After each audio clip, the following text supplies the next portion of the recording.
Hello guys, welcome on board this Egyptair Airbus 320. We are currently at Larnaca International Airport, which is in Cyprus. We flew here from Cairo International Airport in Egypt, and now we are preparing for our next short flight towards Beirut. And we will start this with our cockpit preparations checklist. So let the first officer and the co-pilot start cockpit preparations. Okay, let's start with the cockpit preparation checklist. Engine master, Both off. engine mode selector, Check normal. parking brake, Is off. thrust levers, Idle. ECM recall,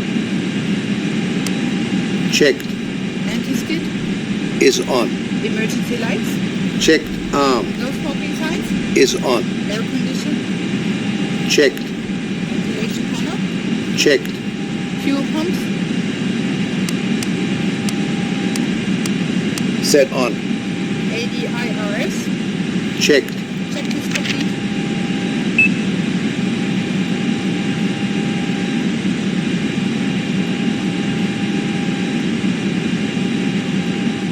Okay, so with the cockpit preparations complete, we are going to set our flight route.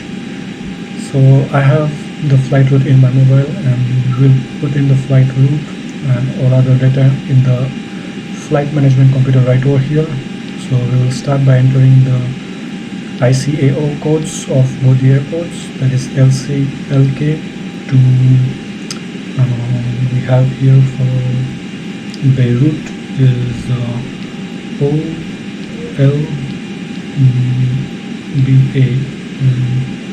So we are going to give you a random flight number, that is 565.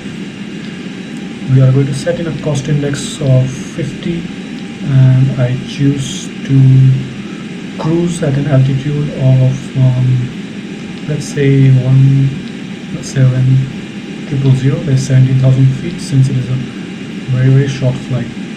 Now the remaining part of fuel will be done after we load in the passengers and fuel. So let's check out outside the aircraft and see if everything's normal. There we have the luggage going in. It's a beautiful aircraft, and from the ground perspective it's also beautiful and realistic.